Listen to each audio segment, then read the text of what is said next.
Hi, everyone. Welcome to week 5 of the Spring 2021 Career Speaker Series. The Career Speaker Series is sponsored by the College of Marin, the Marin County Office of Education, and the Workforce Alliance of the North Bay. The Career Speaker Series will be held from 4 to 5 p.m. on Wednesdays through May 5th, excluding April 7th. Today's program will cover the topics of digital marketing and events, or social digital marketing, and social media digital marketing. We updated that right before the webinar, and pharmacy science. To get us started, we're going to do a quick round of introductions. We will each introduce ourselves in the order in which we are listed on the slide. My name is Sita Williams, and I work for the Workforce Alliance of the North Bay. Alex Jones, Program Coordinator, Career Services, College of Marin. Hi, and I'm Francesca Zulueta. I'm a social project manager for social media marketing and events at Advanced Systems Group, working for Google. And hi, everyone. My name is Nancy Nguyen. I'm a clinical pharmacy supervisor with Sutter Health at Novato Community Hospital. Thank you, everyone, and thanks for coming and spending this afternoon with us to talk about your careers. We will be recording this webinar. So what to expect today? The presentation hour will include an introduction like we're doing right now, speaker presentations, and question and answer time. Please use the chat function of the webinar to ask your questions. Webinar registration. Do not register for all 10 of the Career Speaker Series webinar sessions. To sign up for another date, use the main registration link. And finally, if you have any questions or comments after the webinar, please feel free to contact either Alex or me. I'll make sure that our email addresses are in the chat. Thanks so much. And I'm going to stop share now, and I'm going to hand the mic over to Francesca. Hey, thank you so much, Sita. So I'm going to share my screen. Kindly let me know if it's looking all good. Great, thank you.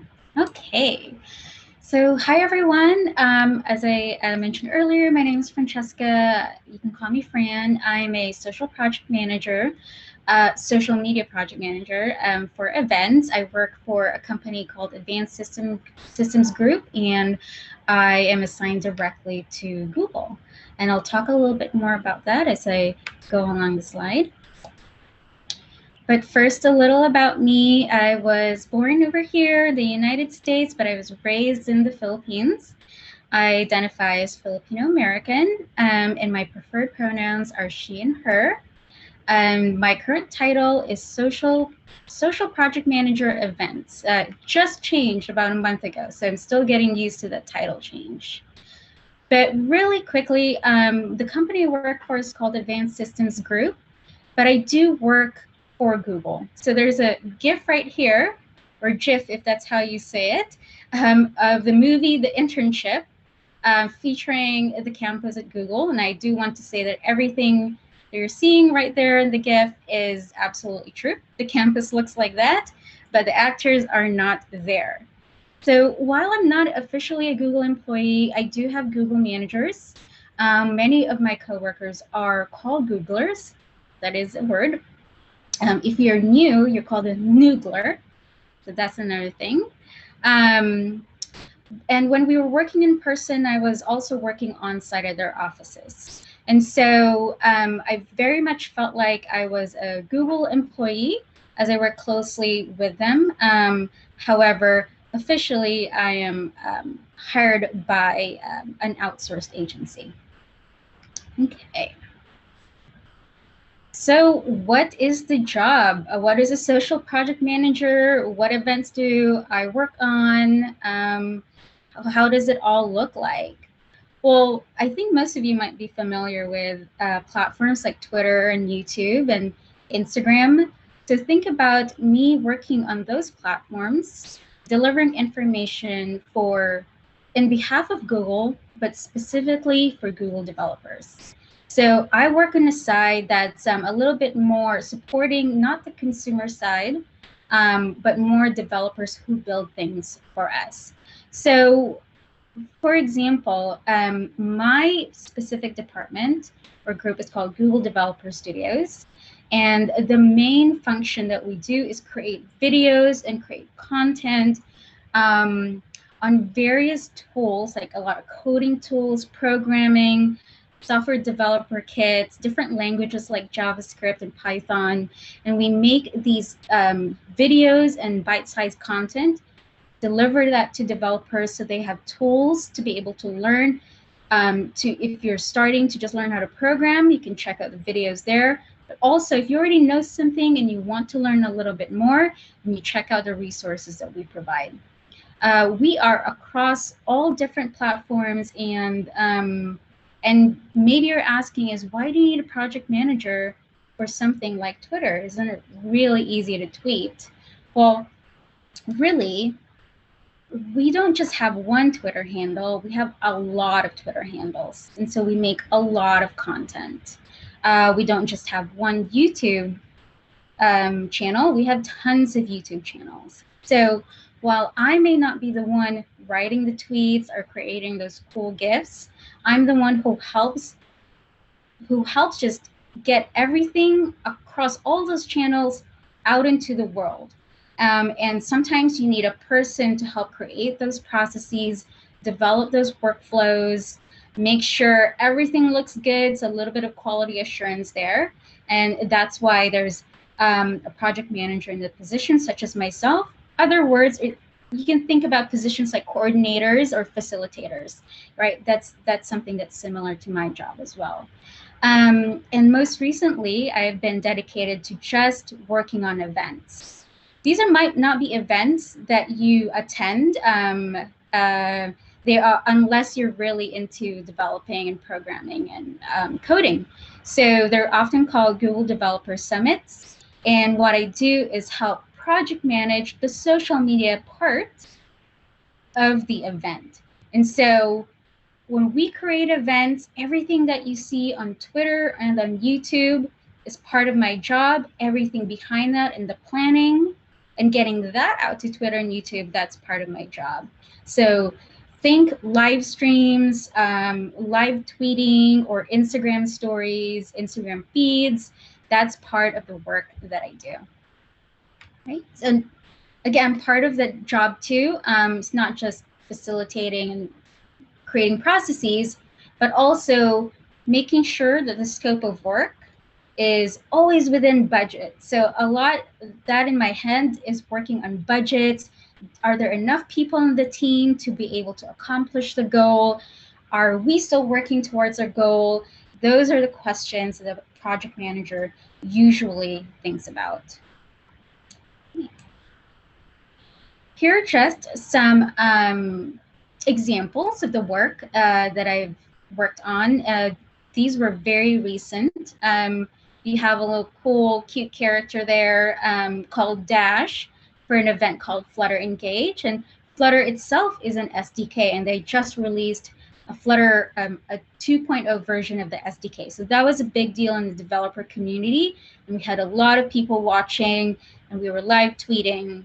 And this is just an example of one of the tweets that went out that day. Another example is Android. You might be familiar with Android. It's either you have an Apple phone or you have an Android phone. And the latter, which is Android, is part of Google. And so every so often in the year, there is an event that will talk about what new products are out there. And then part of the job is making sure it does get out there in the quality that you do see. All right. So when you're thinking of Google, you're definitely thinking the tech industry. Google's a giant company in this world. And I do want to remind myself and everyone that I don't technically work for Google. I work with an agency that works for Google. But all of my work is Google, and it all feels like this one big technology industry. What can I say about it in my experience so far? I've been in this tech industry for about a year and a half or so. Unless you consider video games tech. For some people, this entertainment, but I'll talk about that a little bit more later. The tech industry moves very, very fast. There's an idea one day and it's planned the next day, and then it's happened the day afterwards, and then that plan changes. So definitely I've learned to be flexible and adaptable in this industry. Perks, you might have heard that perks is a thing when you're thinking about startups and the Google industry. You're thinking, I was definitely privileged to have been able to experience having free water or free coffee, and well, water is free now I think about it, but food, breakfast, lunch, and even dinner served at the offices. There's oftentimes there's a gym available, or there's nap pods. If you're familiar with it, there's sleeping pods in offices where you can just take a break and take a nap in the middle of your day. So those things are true, and not all companies are different, but definitely Google, I've experienced, has offered quite the best.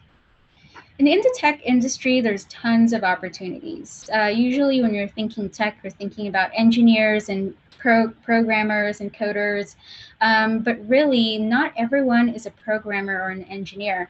Like myself, I am far from savvy from understanding programming languages, but there are definitely a lot of different positions within marketing, social media, general project management, human resources and legal, even health and wellness.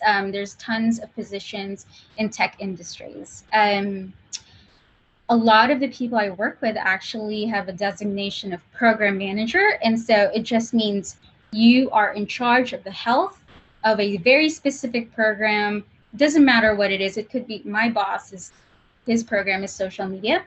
And so his title is program managers, and there's a lot of that around Google. And it really is a very varied skill set. Again, you don't have to know how to code to be able to work for a tech industry. There's a lot of opportunities there.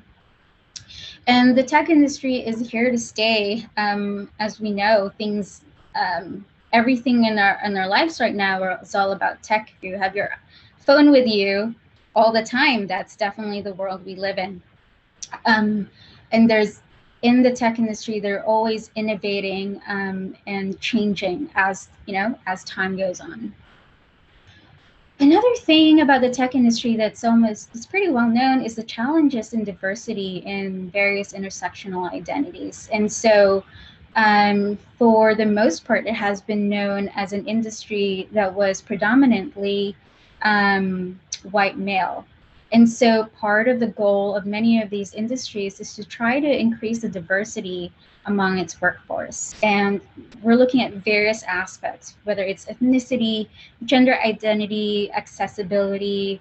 That's the goal of many industries right now, is to expand that. And I do encourage, many people of color or abilities to really try to help with the diversification within the industry.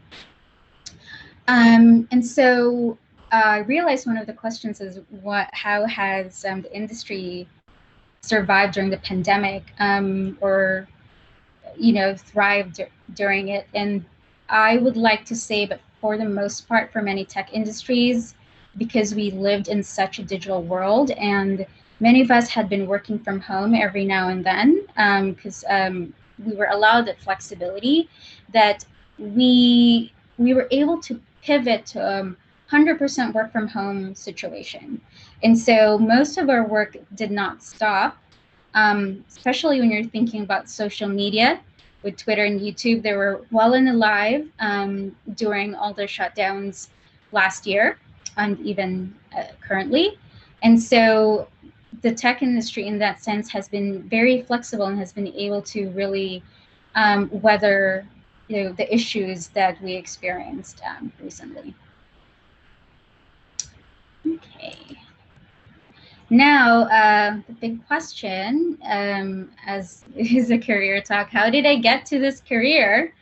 It did not start with me thinking that, hey, I want to work for Google. In fact, when Google started, I was in grade school, and it was really just about an internet that was very, very slow. That's all we knew about Google.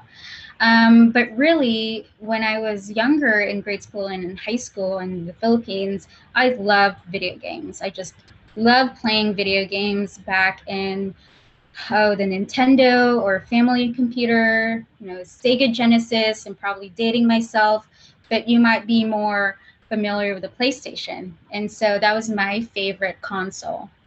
And my dream job back then was to be a video game tester. As many people who play video games do, that's their big dream, is video game tester.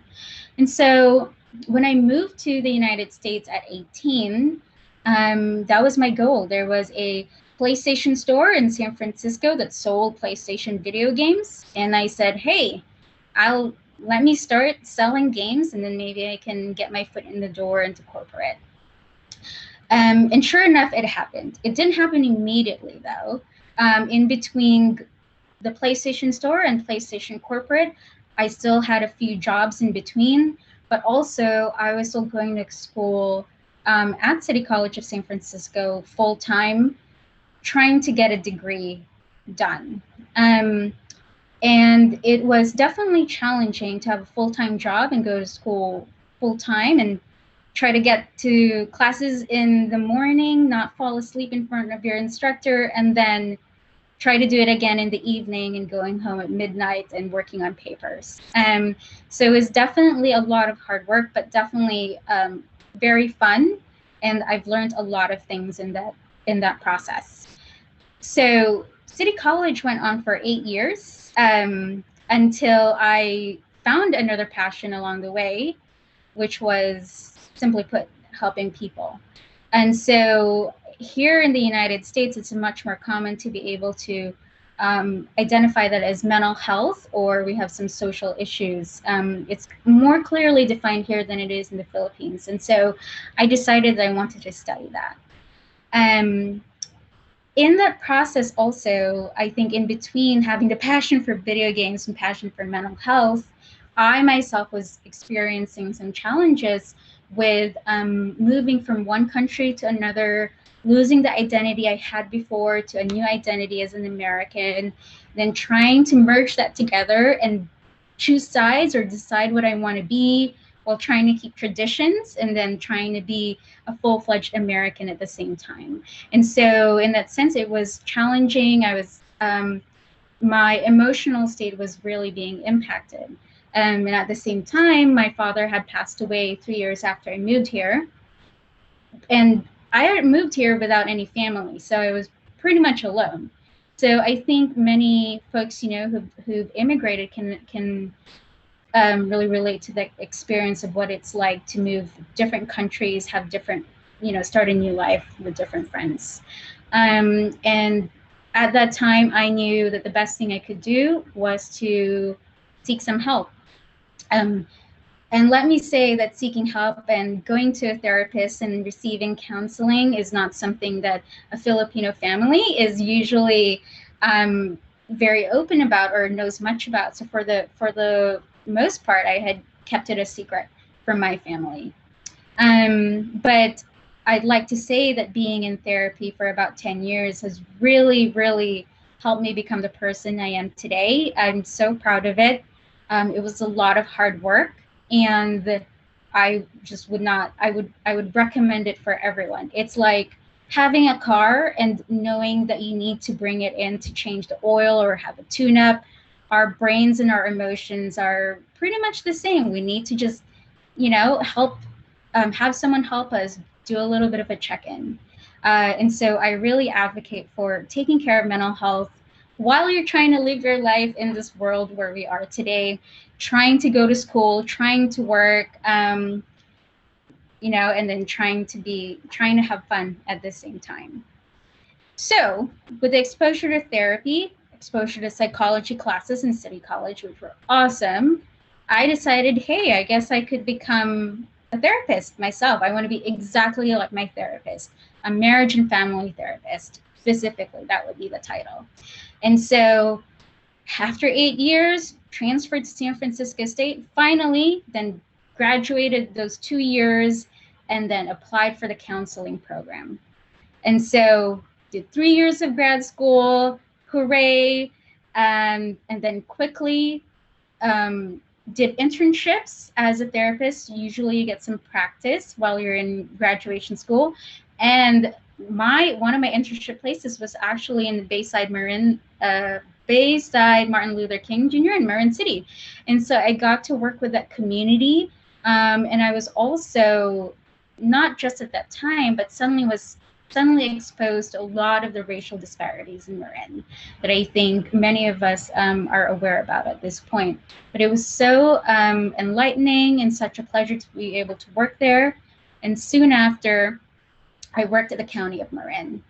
And I worked for the County of Marin as a drug counselor and was, further exposed to the plights of drug use in Marin. I worked with so many great people who were trying to get their life back on track. And I was working there for 6 months as a drug counselor. I experienced, let's say, I felt like the agency's values were misaligned with mine, and after 6 months we parted ways. And so I found that it wasn't a great cultural fit for me in the County of Marin.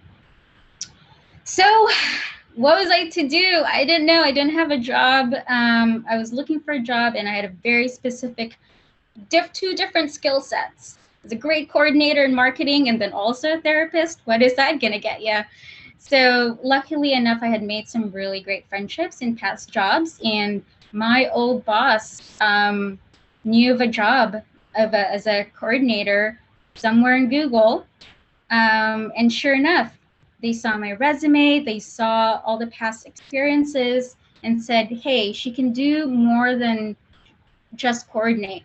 She has events experience, she has social media. Guess what? We need a person there. And so they created a person that way, and that's how that position was born. And here I am at ASG, and some would say living the Google life. And I'm definitely not afraid to say that, working for Google and private companies is a stark contrast from working in public service. And so there were definitely some rewards, some pros and cons. But for example, in public service, I knew that I was not going to make a ton of money. And then when I switched over to work in the tech industry, it was such a delight to be able to earn a lot more income. And I knew what that income could do, which was to give back to my family back home. And so there was, it was money that I never knew I could have. And just having the power to be able to give back to my family was such a big deal, which is why I'm really proud of having this job. All right, I believe we have 1 minute left, but quick advice right here. Follow your passion. I surely did. However, make sure you're continuing to level up your game. I did not let go of my education, partly because of, traditional pressures, but I also knew that, without a bachelor's degree, I wouldn't be able to get to where I am now. So definitely, if it's, I would keep on going for a bachelor's degree. If you can get a master's degree, I'm sure that helped in my current job in hiring, and definitely get certifications along the way. Soft skills are just as important as your hard skills. So if sure you can code, but can you work with people? Are you a good team player? Can you communicate well, and can you write well? And so make sure you have proof that you are indeed good at those things. Also, you'll see them in job descriptions as requirements as well. And it's true, sometimes it is who you know that can get you the job, but you have to make sure that you are credible and that they can vouch for your work. If they're confident in your work, then they'll make sure to pass on your resume. It's okay to get stuck sometimes. I did. I had a big question mark in my career. It's not always a straight path, that's for sure. But sometimes things work out the way they do. There's a lot of hard work, but there was also a lot of room to grow.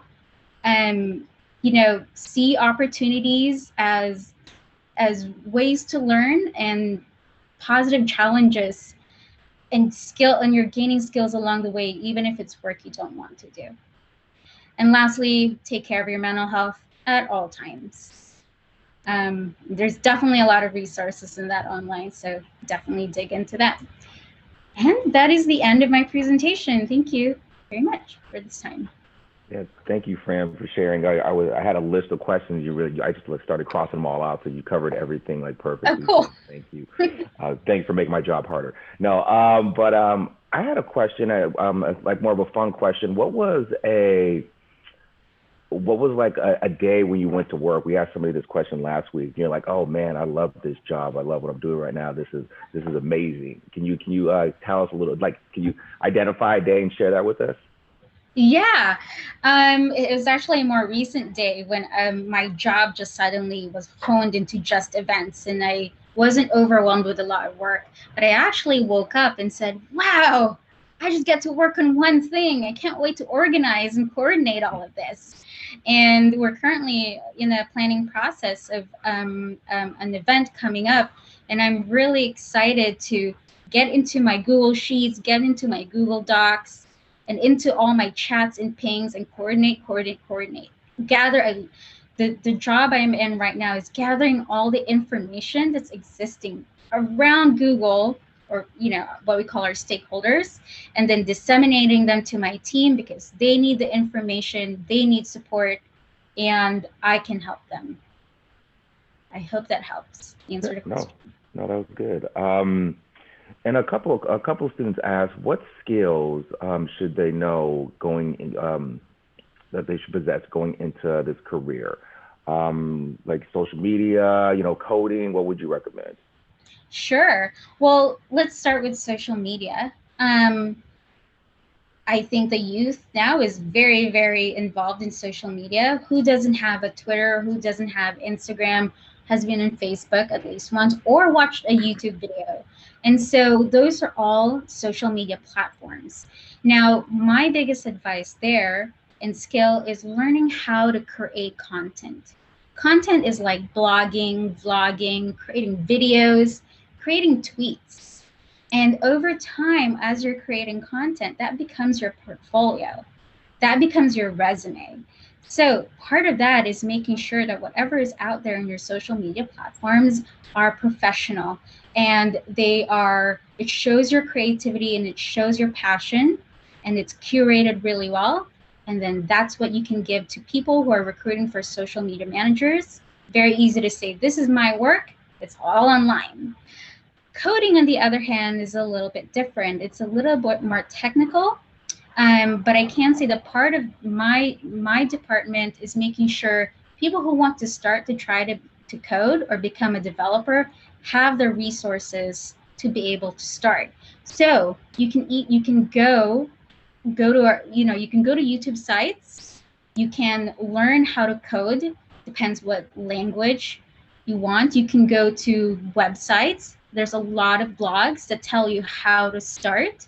But really, it's learning technical information.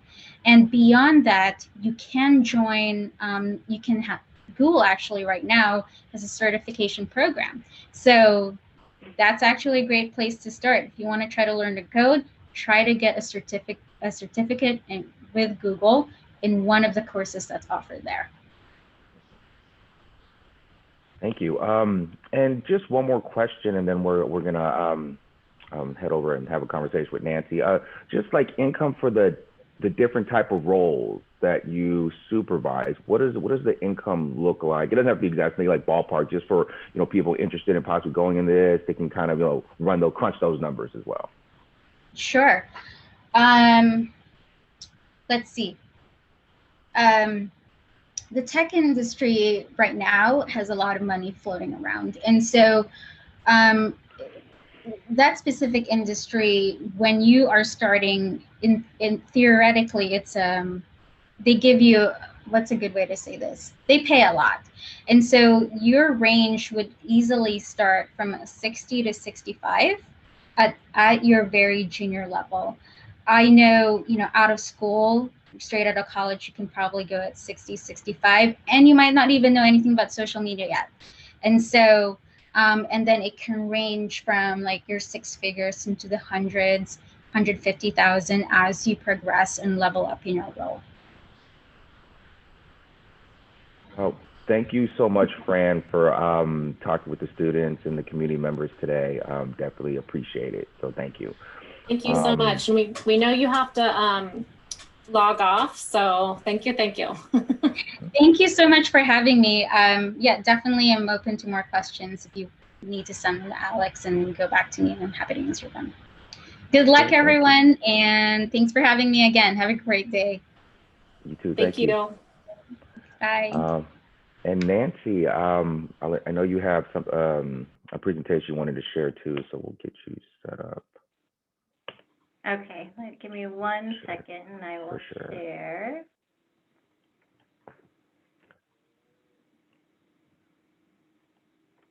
Okay.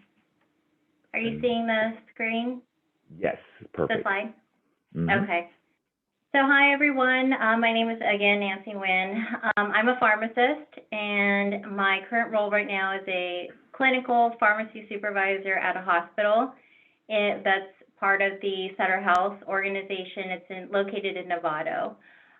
So I'll go into it. I did want to mention a few things. Fran had a great presentation. Hopefully you guys are able to hear it, but I do want to reiterate, she came across a few points that will really apply to sort of my presentation too. A lot of the advice that she gave at the end, take it to heart. These are things that you can use in a lot of different industries. Leveling up, making sure you stay on top of things, being educated. Networking is key. That's big in my industry as well. And we similarly went long paths to get to where we're at. We weren't, we didn't go from one thing immediately into where we're at. So I just wanted to emphasize that a little bit. So in terms of my experience, so for me, getting to know me a little bit, I feel like I need more graphics after seeing Fran's presentation, but what I wanted to emphasize here is that for me, in terms of my career, I really took a long and windy path. To be honest, in the beginning, had no idea where I would end up, nor that I would be in pharmacy, but this is where I found myself. So in terms of my career, I can tell you I got my bachelor's degree in biology from UC Irvine, and what I went in for originally is not what I ended up wanting to pursue by the time I graduated. So I graduated with my degree, and I didn't really know what to do with it. I graduated with biological sciences, pretty general and generic, and I didn't know what to do. So I ended up getting a temp position right out of college as a secretary for a company. And during that time, from the advice of my brother, he just said, well, why don't you get a pharmacy technician license? And at the time, the laws were a little bit different. So I was able to do it simply because I had a degree in biology. So I said, okay, why don't I do it? I'll submit my application and I'll get my pharmacy technician license. And with that, I was fortunate enough to find a position with Kaiser in San Francisco at their hospital. And mind you, I'd never worked in pharmacy. I didn't even know how to read a prescription. They use a lot of Latin and abbreviations that non-pharmacy folks wouldn't really know. And they had an exam that Kaiser gave for all the applicants. So I literally Googled, how do you read a prescription? SIG was what we call it, and other various things. And I took their test, and I was able to pass it. And I was, like I said, fortunate enough to get hired on, and as a pharmacy technician in what's called the inpatient setting of a hospital. So when you go into a hospital setting, all of the medications that you get, IVs, anything by mouth, things like that, that all goes through the pharmacy. And that's where I got my first job. And I ended up learning everything on the job. Everything that I learned about pharmacy was all on the job, through their training. Really great pharmacy that I started out with that really established a really good foundation for me. So that's sort of how I ended up in the pharmacy field. And while I was there as a technician, which I ended up working as a technician for a good 5 years or so, all within Kaiser at different locations, I recognized that the pharmacists, which would be something that I could pursue, you know, they seem to have a pretty good career. It was flexible if you wanted to have a family and you wanted like part-time positions, things like that. So, and it was a pretty well-paying career. It wasn't you know, you're not really necessarily out on the floor so much. You're not handling like blood and things like that, but you're still in the sciences. So there was a lot of attractive characteristics to being a pharmacist, and that I saw as I worked alongside them as a technician. So I started thinking, well, why don't I think about going back and going to pharmacy school, which is a doctorate program. So long story short, I was a technician for about 5 years. I started applying for pharmacy schools to pursue becoming a pharmacist. And after you know, applying to various programs, and you really only need one to take you, I was able to pursue that and then go for my doctorate. So with that, I went back to pharmacy school, and I was a little bit on the older side compared to the average student. And you know, average students, they kind of know what they're doing, they have it all in their mind, and they pursue it early on. So I'd say the average student probably goes in at around anywhere between 20 and 22. I was at the latter years of my 20s going in, so I was considered older, which was fine, not a huge issue at all. So I went back to pharmacy school. Like I said, it's a doctorate program. Most programs are 4 years. Some are 3 years. I was in a 4-year program. So I went to a program right outside of Chicago, which was really great. Loved it, great experience, great school, great friends, great community. And so I went to school out there, came back, would come back to California on my off time as I still had a job with Kaiser that they allowed me to work in my breaks. And following graduation, I also pursued what's called a residency. So most folks know a residency for physicians, like, you know, the MDs, they all do residencies, and it's required. For pharmacists, it's an option. You can either do a 1-year residency or you can pursue a 2nd year as well, and it's optional. But the advantage is that it's sort of looked at as additional training, and when you apply for positions, it puts you higher in the stack of applicants because you're attractive. You're more of an attractive candidate for that reason. So I pursued 1 year of residency. Came back to California for that, did my residency with the VA, which is the Veterans Affairs Organization. Then that, if you're not familiar with it, the only veterans, U.S. vets, can access healthcare through the VA system, and not their family, children or anything. It's simply veterans. So I did my residency with them, and then I came back to Palo Alto and started working with the VA in Palo Alto. And all this time, I worked in the hospital setting. That's how I started. That's all I've known, and it's what I enjoy. It's hard for me to see myself in any other setting within pharmacy, with which there are many, and I'll kind of go over that with you guys. So I ended up, I started as a technician, did that for about 5 years, went back to pharmacy school, and that's a 4-year program. And then I did residency, that's another year. And then I came out and I'm finally practicing. And it's funny because as I'm going through all this, I told myself, okay, Nancy, just get into pharmacy school and then we're gonna ride it out. So I get into pharmacy school, okay, Nancy, just work hard and let's go for a residency. I get into residency and we'll ride it out.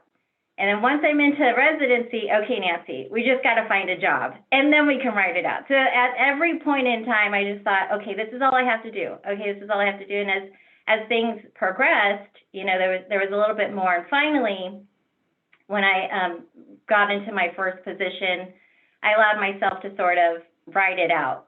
But then even after that, you know, after a few years, then I started asking myself, okay, Nancy, what's your 3 to 5 year goal? What are we doing here? Are we going to do what I'm currently doing, which is working in the hospital setting as what we call frontline staff? That means you're actually in the pharmacy. You're kind of like, you know, you're right there doing everything.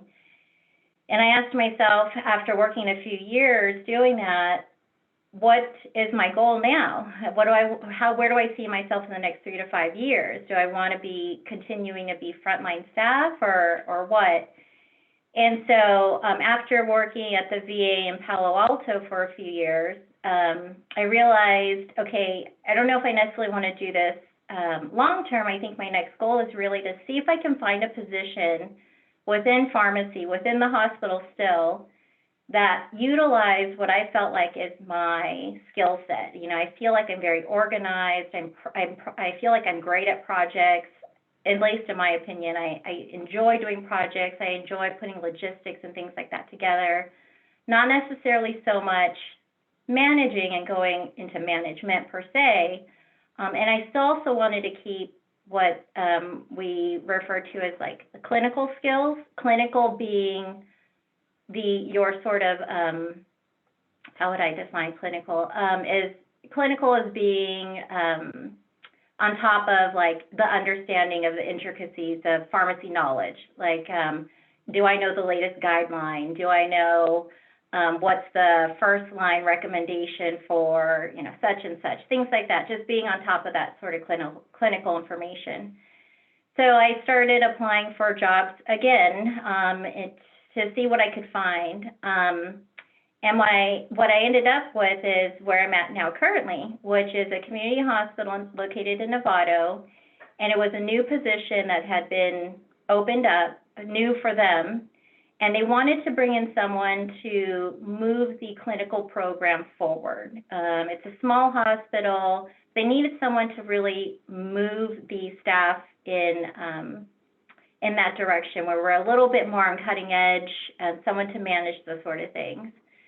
And I'll tell you, one of my pieces of advice is go for something. Even if you think, oh, I'm not qualified, you know, there's 18 things on this job requirement and I only meet 12 of them. Well, sometimes things are really black and white and they're absolutely not going to consider you. But there are other times where they may consider you, and you shouldn't remove that opportunity for yourself without even trying. Because in my experience, in my current position now, I had actually applied for a different position at a different facility in the same organization. And at the time, I knew that I didn't technically qualify. I didn't have enough of the specific experience they were asking for. But I had a lot of experience, and I felt confident in what I have done and confident in what I can do. I just needed an opportunity. So I filled out my application. I typed out everything that I've done as a student in different leadership positions, as you know, not just in the student level, during residency as well. And I just put it all out there. I mean, there's nothing to lose. I would be in the same position I was otherwise. So I ended up getting a phone call, and they said, you know, we don't know if you're necessarily qualified for the position you applied for, but we do have another position at another site that we think would be a better fit. And so, you know, after some back and forth, some touring the facility, some interviews, I'm at where I'm at now, which is I've been in my current position, I think a little over 4 years, maybe even close to 5 years. I've kind of lost track now. And it's turned out really well. I'm happy where I'm at. I'm very happy with the staff that I work with. My position has grown quite a bit because it was new when I came in, and I've been able to sort of develop it and move it in the direction that I also think is appropriate for me. So, and I've been able to gain a lot of new skills. I've learned a lot of new things. So it actually worked out very well. The only minus the commute, but that's another conversation. So it's sort of where I'm at now. So now I'm in my position as a clinical pharmacy supervisor. I'll kind of go into that a little bit, or I'll go into it now, but basically what it is I do a lot of different things. And it's also partially because our facility is small. A lot of us wear different hats, but I oversee a couple of big committees. One is pharmacy and therapeutics. So that group is really led by pharmacy, and we determine and help to determine, along with doctors, physicians, quality, infection control. It's a very multidisciplinary committee. We decide basically, what medications do we want to make available in the hospital based on evidence, based on safety, based on cost. What policies do we need in place? And we have surveys every, 1 year from the Board of Pharmacy, every 3 years from the state and federal government. And they come in and they want to make sure we're doing a good job, and we need to have policies and protocols in place, and that's a huge part of it. I oversee our student program. A lot of sites have students that are currently in school, and they're required to do rotations. Most programs are at least 1 year of rotations, and that's 6 weeks at different settings where you essentially work. So I oversee our student programs. I oversee students from UCSF, Touro University. We're starting to get students from University of Pacific, which is in Stockton. And we just started getting students from California North State University. And we offer different opportunities for them. Other committee work is like what we call antimicrobial stewardship. Antimicrobials are antibiotics. So this group, again, a multidisciplinary group, we look at what antibiotics should we be using. You probably hear a lot that there's resistance in the community, different issues, adverse events, things like that. So we sort of look at, for our hospital, well, what drugs do we use, and are any of them kind of resistant? And we look at that annually with our lab, and we determine, okay, this drug, we're getting a lot of resistance. Let's move it over to this drug instead. So that's part of what that group looks at. And then I also still staff. I staff frontline still once a week, which is great. That keeps that skill set up for me. And with that, I'm able to really understand what the workflow is like in the pharmacy. So, if staff, pharmacists, technicians, they come to me and say, hey, we're having issues with XYZ, I'll have a better understanding because I understand how the workflow goes, and we can troubleshoot it and figure out better things. Also, overseeing kind of the staff, any issues there, competencies, trainings, things like that. Different applications that we use different programs in the pharmacy to input physician orders, or when we make different things like IVs that patients get on the floor. We use different programs around that, so we need to build out recipes, we need to update them, things like that. I also help with sort of rolling out different applications and overseeing them. So it's sort of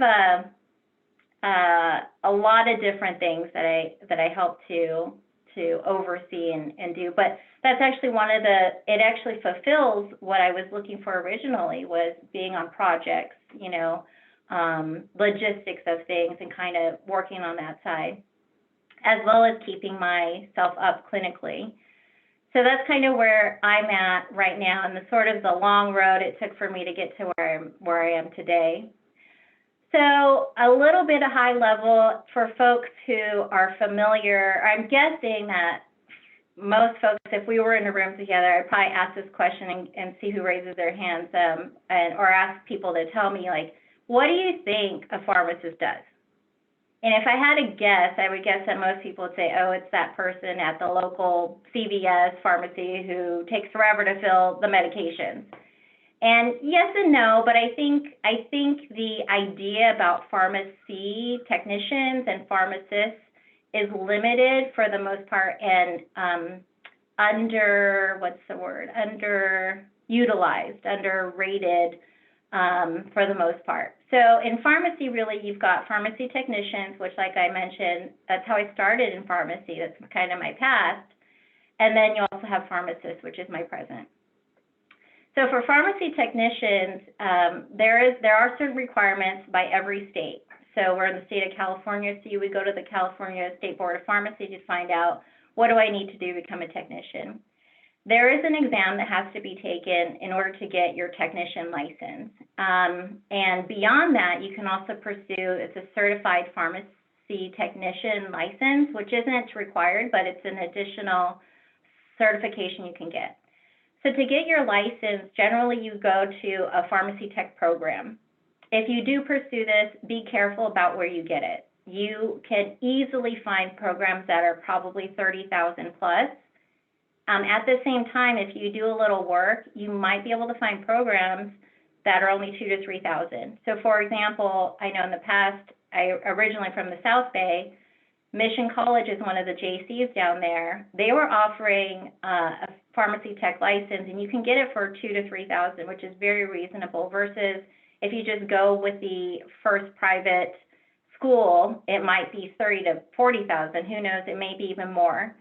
So you can end up with the same thing, but have invested so much more. So if you do pursue it, just do a little bit of work. And then when it comes to technicians, really, what do you do? Technicians do a lot of the sort of the workflow, pulling drugs, inputting prescriptions, managing inventory, preparation. So they do a lot of that sort of work, and then the pharmacist and then pharmacists will oversee the work and sign it off for the most part. And it really depends to what setting you end up in, but they'll be answering phones, they'll triage calls, they'll go refill things, they'll pull things and prepare a lot of things. But it's a pretty broad role, and there's a lot of things to learn. You can prepare IV medication, you're cleaning, you're preparing, you're getting to really know a lot of different things, like different applications, different equipment, different workflows, inventory management, and you'll be working alongside a pharmacist at all, pretty much at all times. In terms of types of jobs, I'll go into that a little bit later, because it really encompasses both pharmacy technicians and pharmacists the same. For pharmacists, which is, like I said, my present, typically you would have to go to a graduate program, and it's a doctorate. There was a time when it was a bachelor's, but I don't know, maybe 20, 30 years ago, became a doctorate. So everybody comes out with a PharmD, so Doctor of Pharmacy. Like I said, you can also consider pursuing a residency, which could be 1 year or 2 year, and that's optional.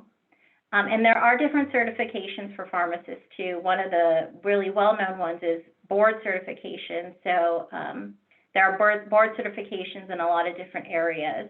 But there are other certifications too. So those are some of the different things.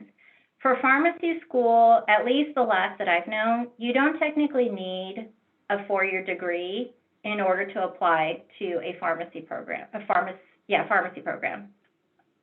But I will tell you that most people probably have it, and you would be a little bit more competitive if you had a undergraduate, perhaps, and then apply for pharmacy school. So if you consider that all together, it is, a chunk of time that you're going to invest into becoming a pharmacist. But what I will tell you, at least in my experience, like I said, none of this was really planned for me. I didn't get out of high school or even out of college, for that matter, and say, okay, I want to be a pharmacist. It sort of developed and revealed itself to me in its own way. And it took time. I went back to pharmacy school later in life, and it was sort of just where I fell. But, and sometimes the thought has occurred to me, I've come out with a big student loan, a very large student loan, but I thought about it, and despite all of that, and the fact that I started late, it's offered me opportunities, not just in my career, but in my life, that I probably would not have had if I had continued as who knows where I would have landed. So despite having started late and despite having, student loans that I'm still paying for and will be for some time, I'm very grateful that it's given me opportunities. And for myself, I feel very fulfilled in what I do. I feel very fulfilled in the work that I do, in the value that it brings, and the opportunity that I have to impact patients' lives in a better way. So that's that. So I did want to mention that. For pharmacists, what I do want to mention in terms of what we do, a lot of it, and it really varies in terms of settings, but essentially a pharmacist will oversee a lot of what is going on in their particular setting. And a lot of what's going out, whether it's in a CVS pharmacy, whether it's in a hospital, whether it's in a clinic, is overseen and signed off by a pharmacist. So you're putting your license on the line that you've the dose for this baby, or the dose for this, elderly man with poor liver function is right, or that this drug makes sense and that they need it, or that this drug doesn't make sense, and my recommendation is we take it off.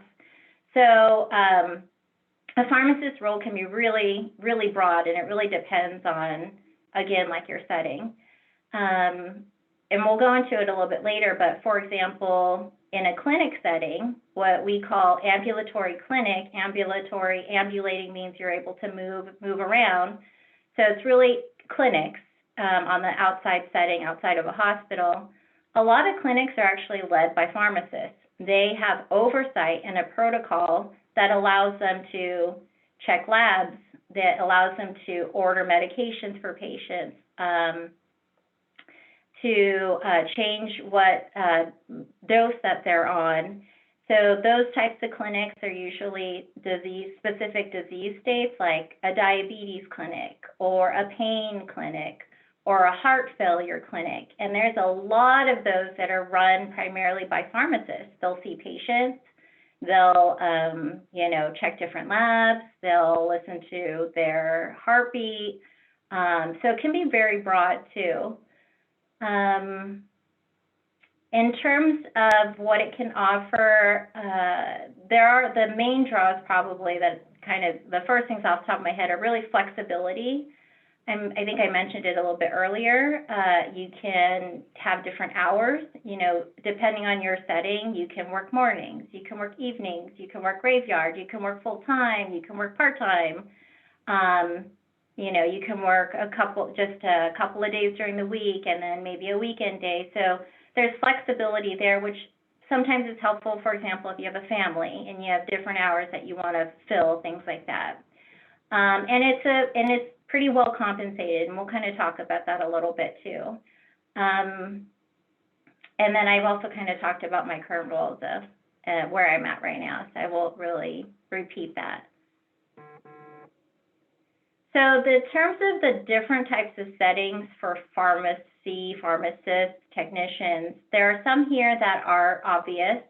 And this is not a totally inclusive list. There's so many things that I'm sure, this is just off the top of my head, but the ones that we're probably all mostly familiar with is, your local corner drugstore pharmacy. That's what we call retail or community.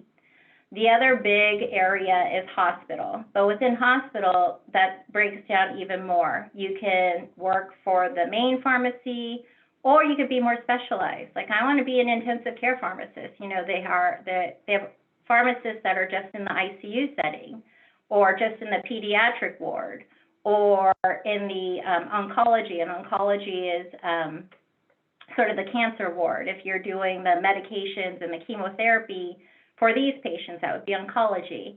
You could be in a skilled nursing facility where it's like long-term care, more for the elderly who live in the centers. For ambulatory care clinics, like I mentioned, those can be pharmacy-driven. There's a lot of different clinics out there. There's what's referred to as industry. So you can go work for Genentech, AstraZeneca, and even within those companies, there's a lot of different avenues. Well, I want to do research. Well, I want to be more into sales and marketing. So or I want to like help oversee clinical trials. So there's a lot of stuff that you can do with your degree in that type of setting. There's also what we refer to as pharmacy benefits management, which is also referred to as PBMs.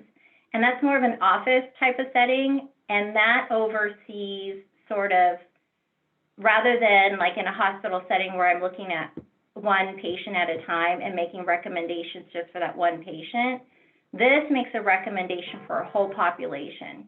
So they say, like, for example, if you've ever gone to a pharmacy and they said, your insurance does not cover this drug, but it will cover this drug.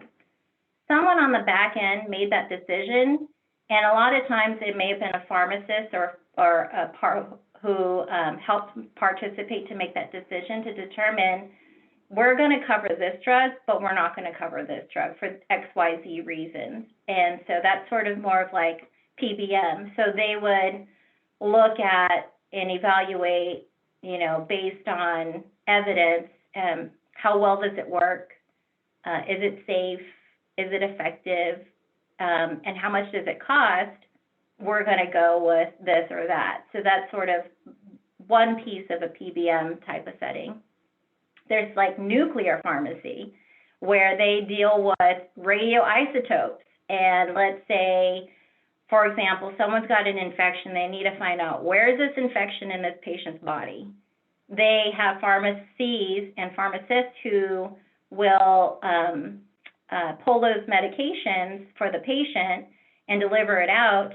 And that radioisotope will then go into a patient's body, and it will go to the place of infection and be highlighted, like let's say on a CT scan or something like that.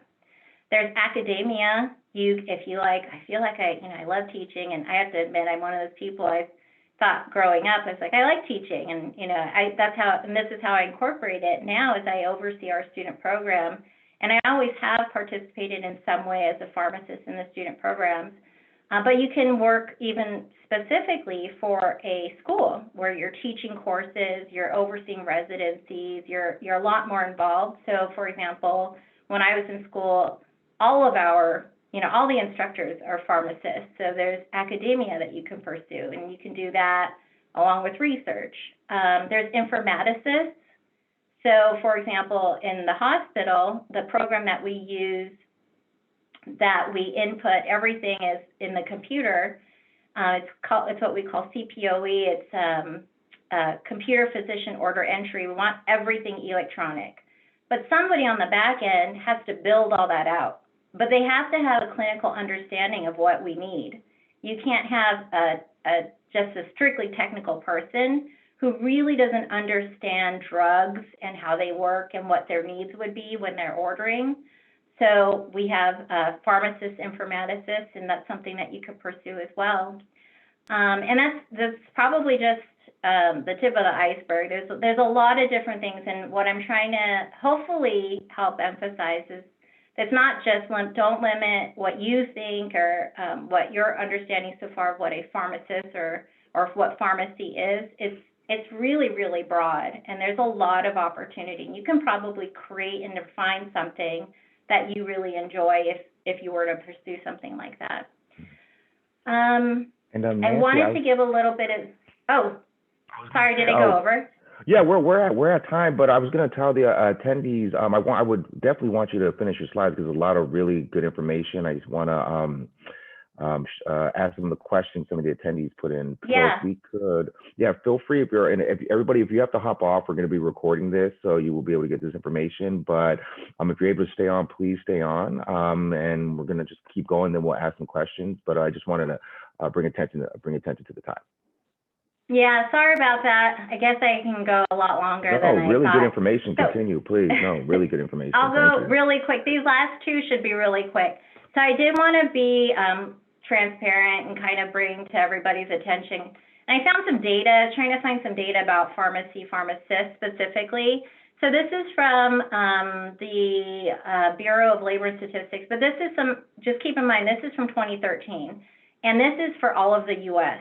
So if we're talking about California, and more specifically the Bay Area, it's going to be skewed. But as of 2013, salaries really ranged. The median salary at that time was about 140,000. Oh, and sorry, the top 90th percentile versus the bottom 10th percentile.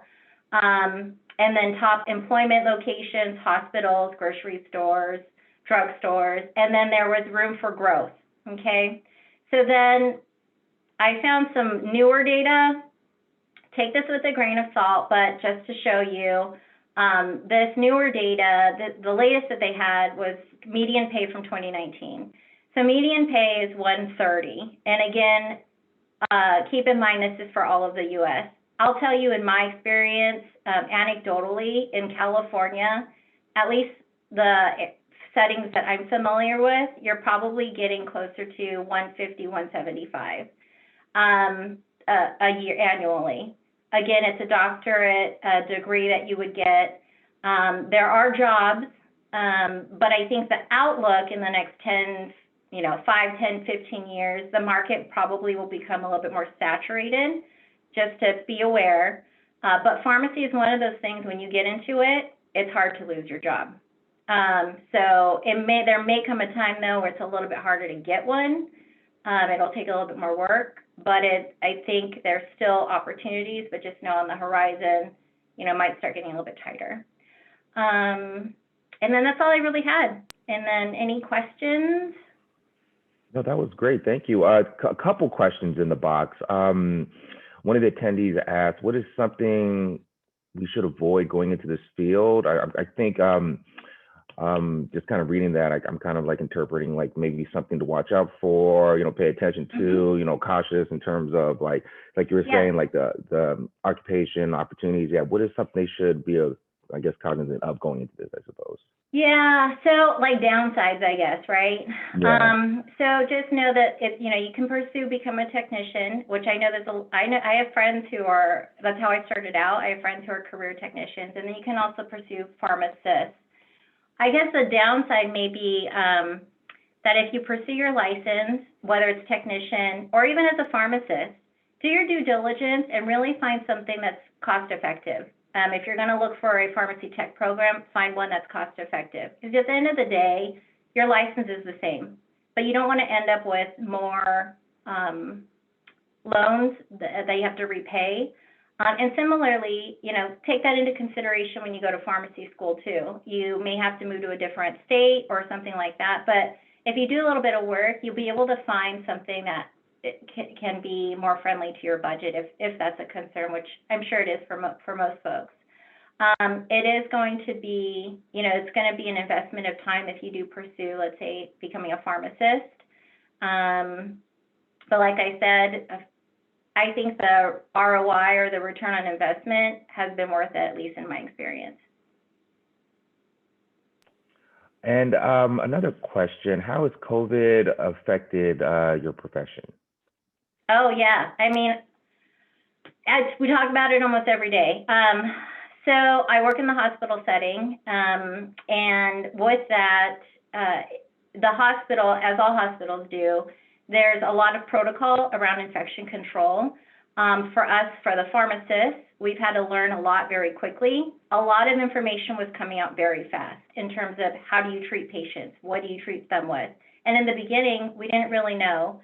So in terms of patient management, recommendations, what drugs to give, how do you give it, who do you want to avoid it in, that was something that it was changing a lot early on, and it still continues to change. There's a lot of new drugs that are coming out that you guys probably hear about on the news, and we need to manage that. And not only that, there's like the logistics side of it. Can we get the drug? Can we get even, like, for example, vaccines? That is a big endeavor.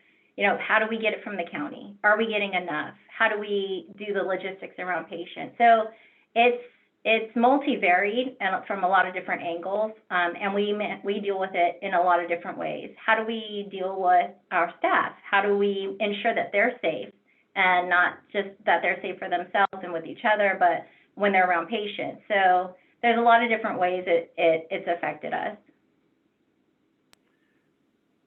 And a question, another question was, well, so it sounds like on a day-to-day basis, you manage, work a lot as a manager, in a supervisor kind of capacity and such. Do you still interact with patients, or is mostly your job Yes. kind of like supporting it at that level? No, great question.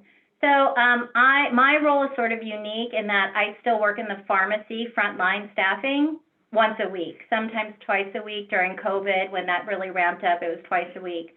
So, what is that? 20% of my time, I'm still in the pharmacy. So in terms of patient management, like for example, today I staffed, which means that I look at all the patients, I get a sense for clinical workups and follow-ups that I need to do. I put all the orders in, I sign off on all the stuff that's being made or that's being delivered that goes out by the technician. And we still do rounding. So the pharmacist is part of the rounding team, which includes the physicians, nursing, case management, and we go through all the patients every day, every morning. And that's the opportunity for us to say, hey, this patient's on this, can I be on something else? So we don't actually do bedside rounding, but we're still intimately working with on the patients, and I still do that myself, like I said, once a week. And not only that, when pharmacists who are staffing, if they ever run into issues or they have clinical questions, they run it up to me. So if they run into a question from a doctor who wants something we don't have, or they're concerned about giving something else, they'll usually run that question up to me. So I have to be able to answer their questions quickly and knowledgeably, which can sometimes be challenging. Thank you. I have a feeling my headset just went out. Can you guys hear me still? Yeah. Okay, yeah, one of them went out, AirPods. One more question, and then we'll conclude for the day. What is a skill one should work on in order to become a great pharmacist? What are your thoughts on that? Oh, that's such a good question. So there's actually a lot of skills, and there's skills that so you can be the smartest pharmacist. You could have gone A+ on everything. You could be able to repeat back to me your chemistry book, but that doesn't necessarily equate to being a successful pharmacist. Some of the things that help you to be successful, and this can be used in any industry, is being able to communicate well. That's a really important thing, is being able to communicate succinctly, thoroughly, accurately, friendly, whether you're talking to a physician, a nurse, your peer, your superior. Communication is really important and really helpful. Having good team dynamics, being able to work as a team is also really helpful.